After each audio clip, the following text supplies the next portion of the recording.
empecé a olvidar tus obras y tu bondad, cuando perdí la fe por lo imposible,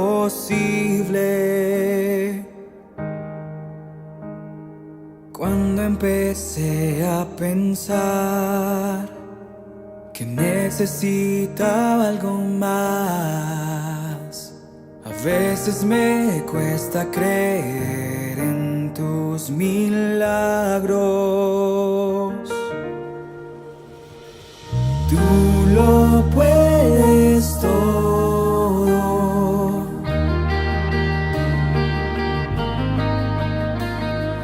Tú lo puedes todo.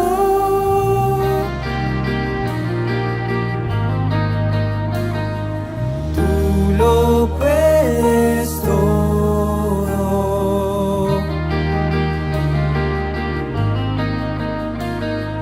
Tú lo puedes todo. ¿Cómo voy a negar lo que Dios hará?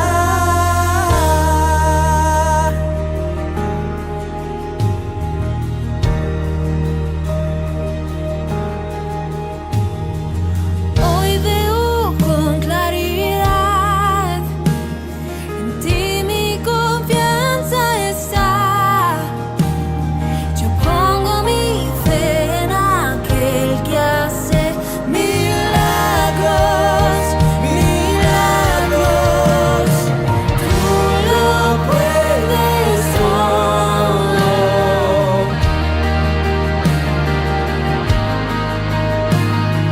Tú lo puedes todo.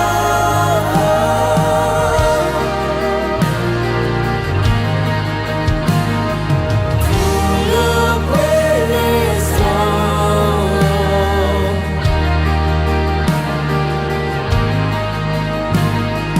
Tú lo puedes todo. ¿Cómo voy a negar lo que Dios hará? Puedes creer que nuestros ojos verán lo que Dios hará, lo que Dios hará. Y ya es un hecho, Él un camino abrirá, se moverá, se moverá. Puedes creerlo, que nuestros ojos verán lo que Dios hará, lo que Dios hará. Ya es un hecho, Él un camino abrirá, se moverá, se moverá. Puedes creerlo, que nuestros ojos verán lo que Dios hará, lo que Dios hará. Toda lengua confesará que Él está bien, se moverá, muros se derribarán. Todo es posible, todo es posible, todo es posible, todo es posible, todo es posible. En ti Dios hará. Se abrirán caminos, caminos en el desierto. Se abrirán ríos en la sequedad. Todo es posible. Muros caerán, muros caerán. Todo es posible. Tú eres mi fuerza. Todo es posible. Tú eres mi escudo. Todo es posible. Tú eres mi confianza. No puedo negarlo. No puedo olvidar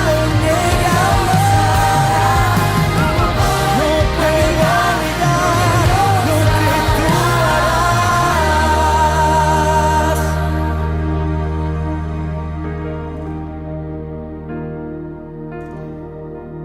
Tú lo puedes todo. No hay nada imposible para ti. Tú lo puedes todo.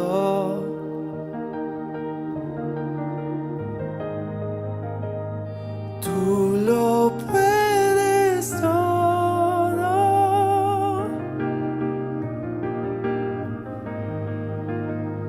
Tú lo puedes todo. Yo lo creo, Dios. Tú lo puedes todo. ¿Cómo voy a negar lo que Dios hará? He llegado hasta aquí, te he visto obrar, tu gracia pude sentir cuando no la merecí. Ahora sé quién yo soy, pero sé que hay más. Por fe llegué hasta aquí, no quiero mirar atrás. Tienes más para mí, tienes más para mí. No has terminado la historia, tienes más para mí. Dios lo puede todo.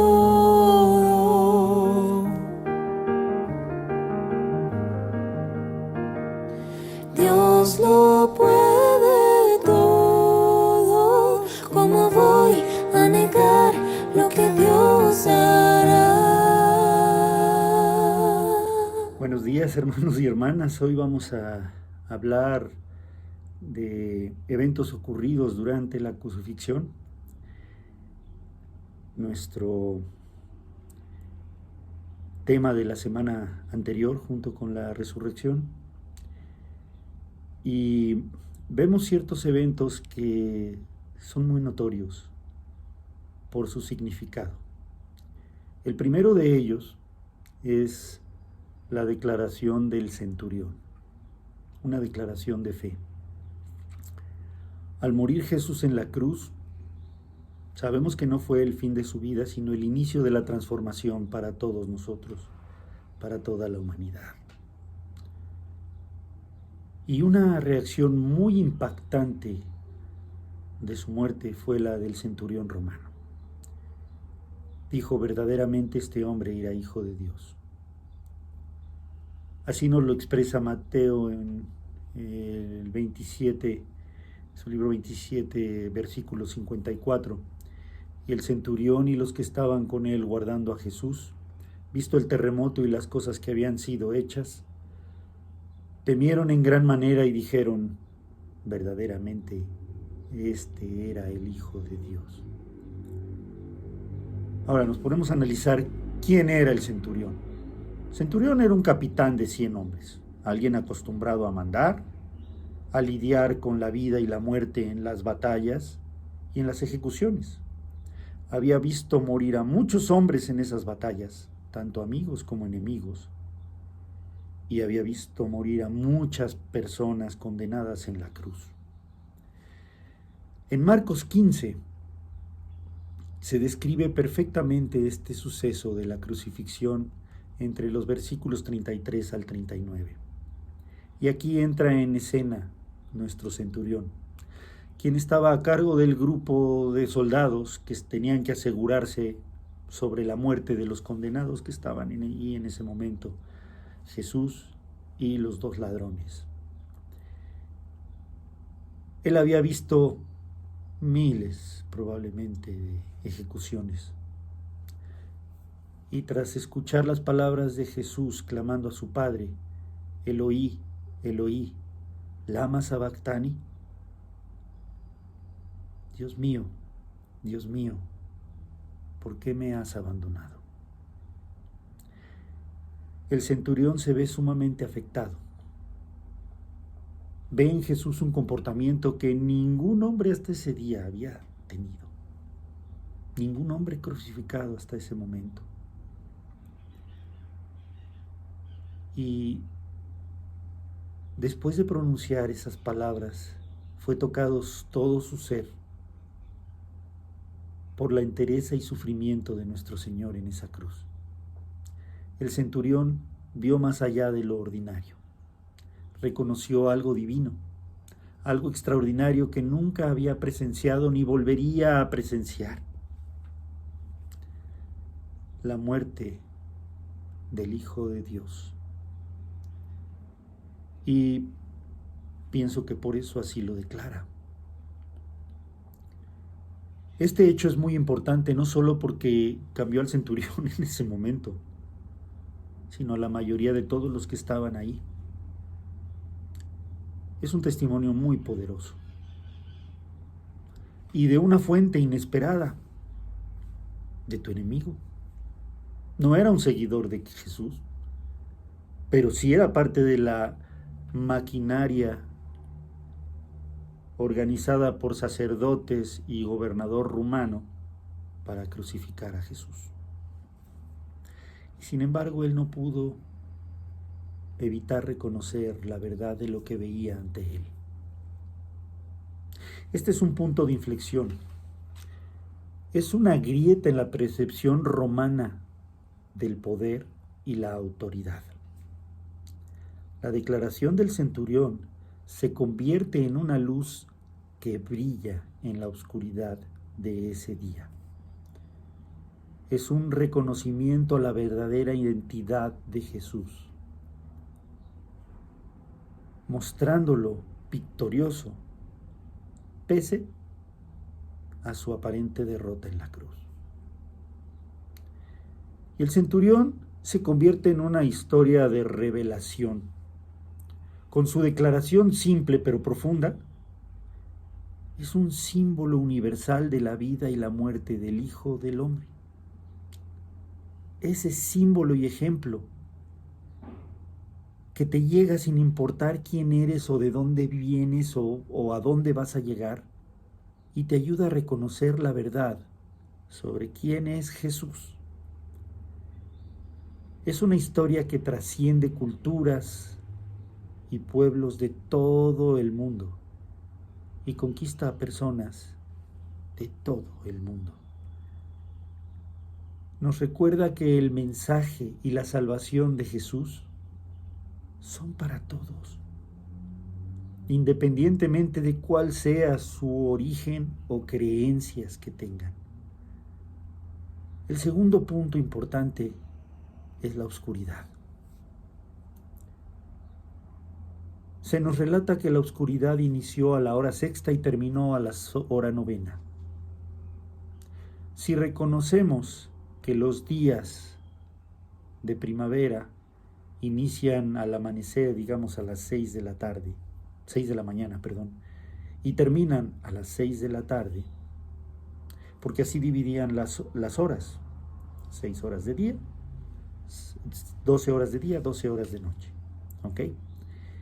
¿Cómo las medían? Con un reloj solar que marcaba, según la posición del sol, qué hora era. Claro, no era exacto como ahora. Las horas y los días en verano eran más largos, en invierno eran más cortos, y viceversa. Así que sabemos que Jesús inició la crucifixión a la hora sexta y terminó a la hora novena. Marcos 33 nos los dice: cuando vino la hora sexta, hubo tinieblas en toda la tierra hasta la hora novena. Y Lucas en el 23, 44 y 45 nos dice: cuando era como la hora sexta, hubo tinieblas en toda la tierra hasta la hora novena, y el sol se oscureció. No fue un momento cualquiera. Es el momento en el que el Hijo de Dios cargaba todo el pecado de este mundo. En el Antiguo Testamento, la oscuridad fue la novena plaga de Egipto y duró 3 días, como se nos dice en Éxodo 10, 21 y 23, que cito: Dios dijo a Moisés: extiende tu mano hacia el cielo para que haya tinieblas sobre la tierra de Egipto, tanto que cualquiera la palpe. Y extendió Moisés su mano hacia el cielo, y hubo densas tinieblas sobre la tierra de Egipto por 3 días. Ninguno vio a su prójimo, ni nadie se levantó de su lugar.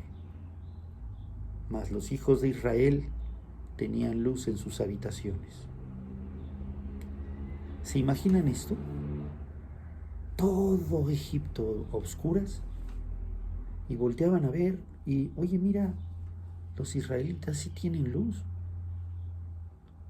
Ahora, tal era esta oscuridad, de acuerdo a cómo se describe, que si tú doblabas tu brazo así, ya no veías tu mano, tenías que acercarla a esta distancia. Eso es oscuridad, es casi tocar la oscuridad. Era una oscuridad profunda. Esta oscuridad que se convierte en algo positivo para los judíos, porque es un símbolo para aquellos que estuvieron cautivos en Egipto. Fue la penúltima plaga, como se relata en Éxodo. Era la oscuridad densa. ¿Lo pueden imaginar? Tal vez la oscuridad es una señal de Dios para avisarnos que algo serio y único está sucediendo, algo que no pasa regularmente. Así que veamos a la oscuridad como el reflejo del peso del pecado y el dolor del momento para aquellos que aman a Jesús. La oscuridad en el Antiguo Testamento fue un juicio divino contra el faraón y Egipto, una demostración del poder de Dios y un signo de liberación para los israelitas. La oscuridad en la crucifixión es la naturaleza del mundo respondiendo a la injusticia y tristeza del Hijo del Hombre. Abran sus ojos y oídos, vean y escuchen lo que está pasando. Es el dolor y el luto de la creación misma. El Creador está muriendo para salvarnos. Un inocente está sufriendo para limpiar nuestros pecados con su sangre.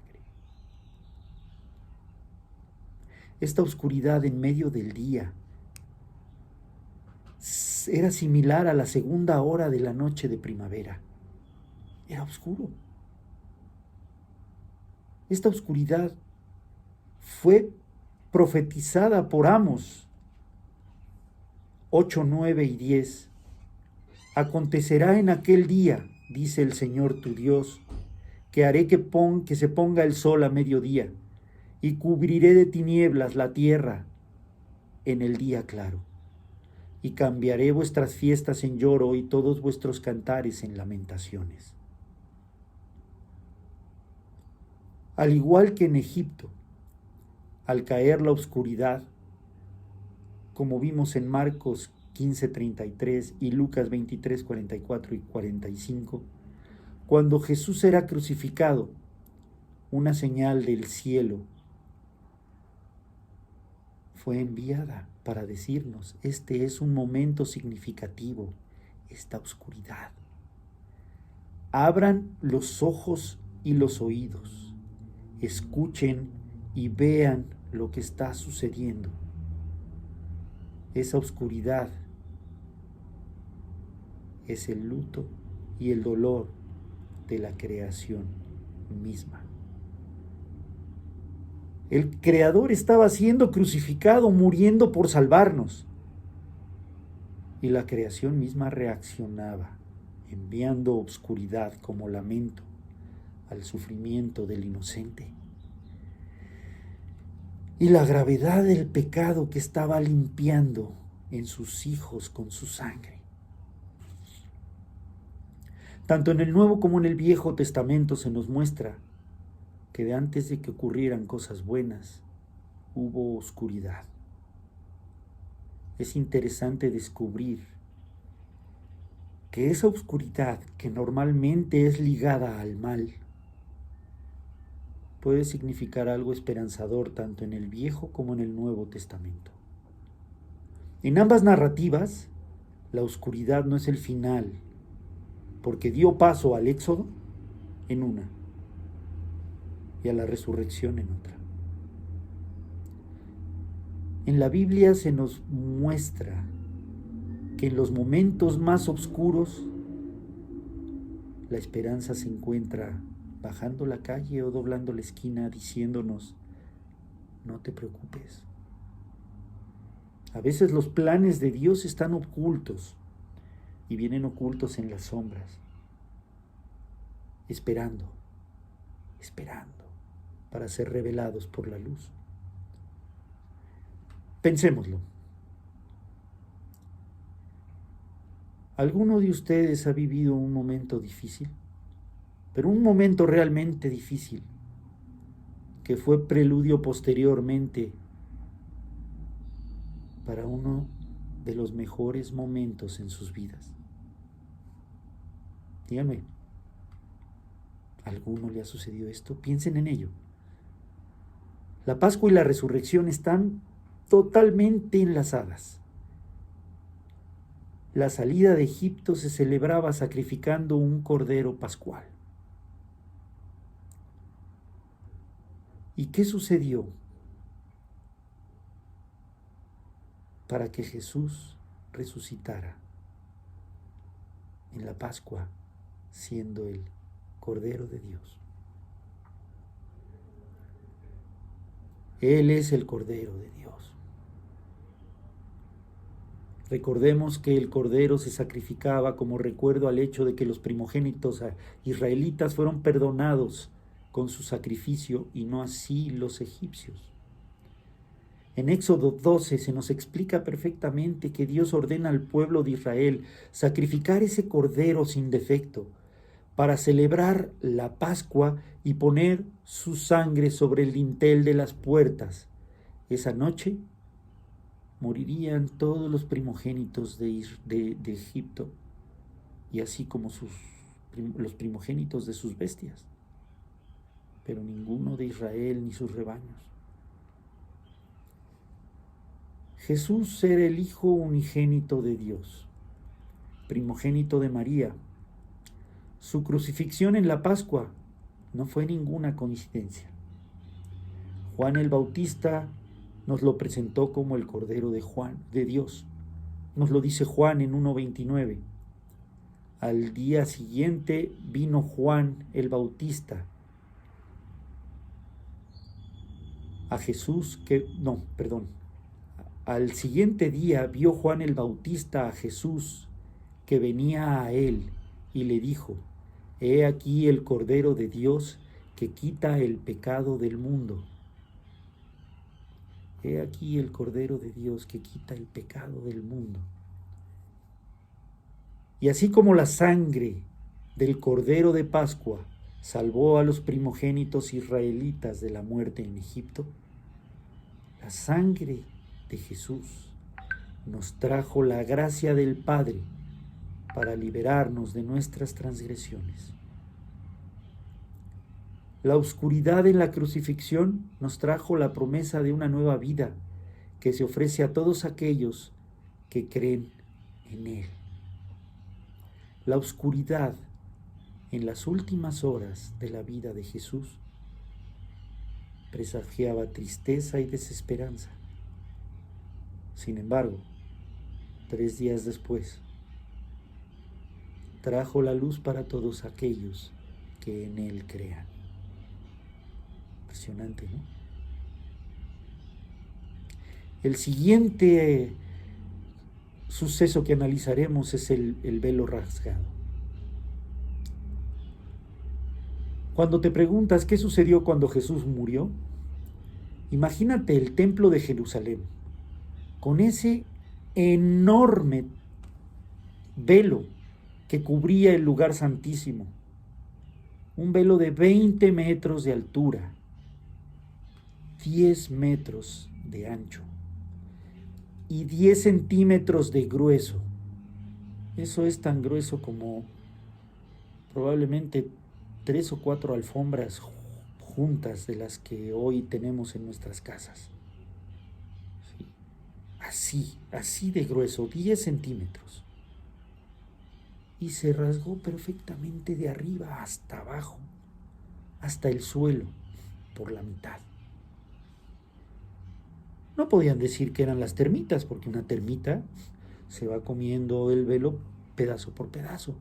Y además tenían tanto cuidado con aquel velo que pues eso no sucedía. Ese velo cubría la entrada del lugar santísimo donde estaba la presencia del Señor, separado del resto del templo. ¿Sí? Solamente al sacerdote supremo se le permitía entrar a ese lugar cada año durante el Yom Kippur o el día de la expiación. De acuerdo a Levítico 16:33, para ofrecer sacrificios por los pecados del pueblo, y hará expiación por en el santuario santo y el tabernáculo de reunión. También hará expiación por el altar y por los sacerdotes y por todo el pueblo de la congregación. Y esto tendréis como el perpetuo estado para hacer cada año, para hacer expiación una vez al año por todos los pecados de Israel.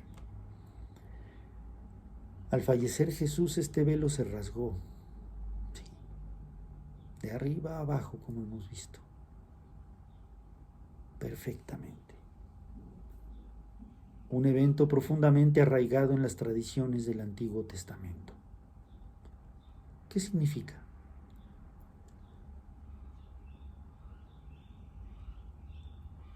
Al rasgarse el velo, fue el anuncio de Dios a los mortales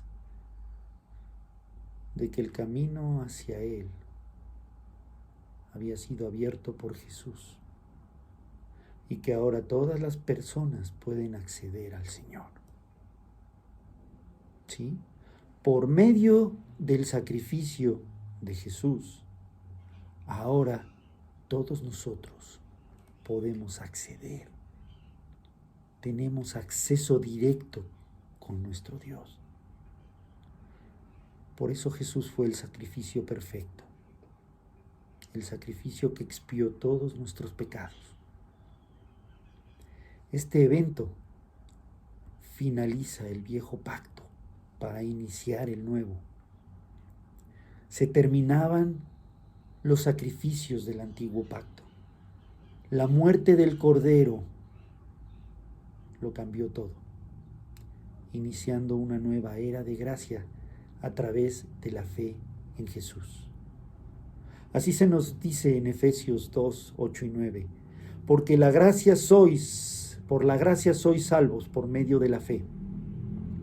Y esto no es de vosotros, pues es don de Dios, no por obras, para que nadie se gloríe. La gloria es de Él. Dios abrió la puerta para toda la humanidad, la misma puerta que Adán y Eva habían cerrado con su pecado. Y Dios nos vuelve a invitar ahora a una relación personal e íntima con Él. El sacrificio de Jesús creó una carretera directa para aquellos que en Él creen. Y así se conecten directamente con Dios, sin necesidad de algún intermediario que los ayude a hacerlo. Sí, dejaron sin chamba al sacerdote principal. Hebreos 10 del 19 al 20 nos dice: así que, hermanos, teniendo libertad para entrar en el lugar santísimo por la sangre de Jesucristo, por el nuevo camino y vivo que Él nos abrió a través del velo, esto es, de su carne. Por medio de ese sacrificio de la carne de Jesús, ahora volvemos a su regazo, pues la barrera del pecado que nos separaba de Dios fue eliminada por Jesús al entregar su vida por nosotros. Sí, sacerdote, ya no eres necesario. Vete a buscar chamba por internet porque ya ahí ya no tienes cabida. Ya no eres el intermediario. Solo hay un mediador más alto que la orden de Melquisedec entre nosotros y el Señor, nuestro Señor Jesucristo. En 1 de Timoteo 2, del 5 al 6, se nos dice: porque hay un solo Dios y un solo mediador entre Dios y los hombres, Jesucristo, hombre, el cual se entregó a sí mismo en rescate por todos, de lo cual se dio testimonio a su debido tiempo. Dios abrió sus puertas a todos aquellos que en Él creen por medio de su Hijo Jesús. Es una imagen poderosa de invitación, de reconciliación y de un nuevo inicio. Las formas de separación viejas y acceso limitado cayeron para siempre. Ahora tú eliges.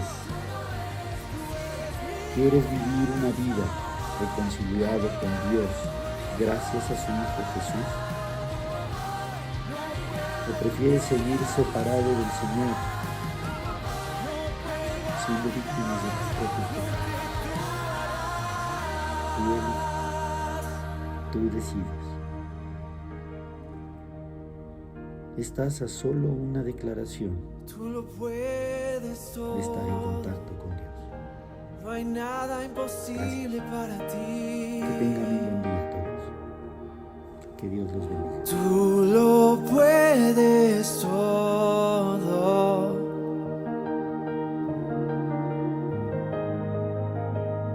Tú lo puedes todo.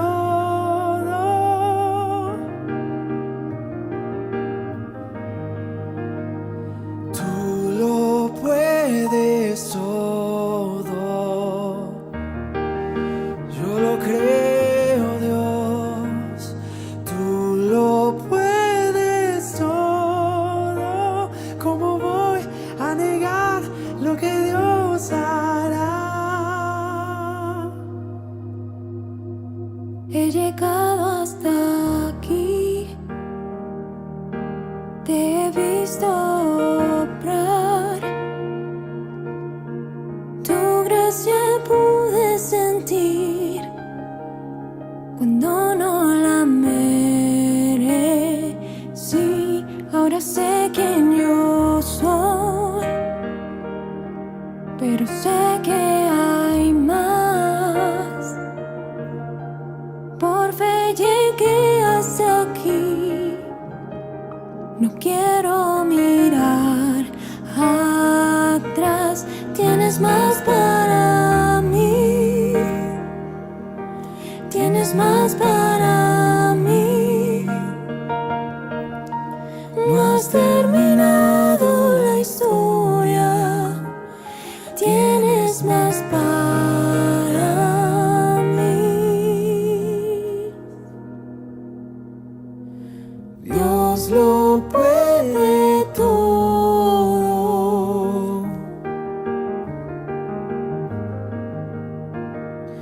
Dios lo puede.